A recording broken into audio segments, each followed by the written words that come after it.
अरे राम राम रे बोट्टे हो, काय म्हणता? मी कार्तिक. तुम्हाला तर माहीतच आहे आपला 30 days 30 ब्लॉग चॅलेंज चालू आहे. आज आहे आपला डे 17वा. बाहेर आलो तर भाऊ आपले शुभमदा दिसले ना. अरे कोणत्या कामात बसला असे रे बा. उठ म्हटलं भाऊ, सरळ आलो आपल्या मंदिरात माता राणीचे पायाला गेले, कारण आज होता भाऊ आपला 12वीचा पेपर.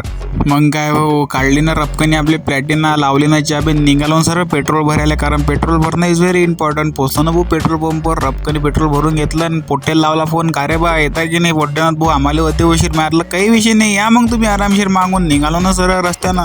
मग काय भाऊ, पोचलो ना रपकनी आपलं पातोड्यामध्ये, हनुमानजीचे दुरून दर्शन घेऊन घेतले, तडून आलो डायरेक्ट सरळ कॉलेजला. ना कुठे थांबता, आपले पोट्टे सगळे जमात होते. का रे बा कायचा पेपर आहे यार? केमिस्ट्री. अरे बा पेपर बी माहीत नाही, सांगायचं काय व्हा आता. खतरनाकच काम आहे ना भाऊ, विषय गंभीर आहे एकदम.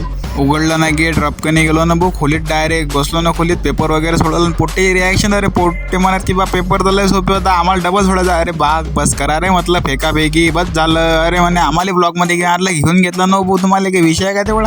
आणि हा गाडी दुसरा लागी नाही, आजीला तोडलं नाश्त्यासाठी भाऊ. काय त्या दिवशी मला तोडलं होतं, मी आरलं बदला तर घेतल्याच जाईन ना भाऊ, तो काही विषयच नाही. मग निघालो सर घरी, हे पाहणं दुकान ना एकदम सणाना. अरे आरामशीर आहे भाऊ म्हटलं, पद्धतशीर जा. मग काय पोचलो ना घरी. मग काय भाऊ, तुम्हाला माहिती संध्याकाळी आपल्याला दुकानात जायला लागते. आलो ना भाई दुकानात, पोट्टेचं फोन काय चालू आहे बाकी समजून नाही राहिलं. तर चला आजच्यासाठी एवढंच, पोट्टे भेटू द्या तिथपर्यंत. जय माता राणी.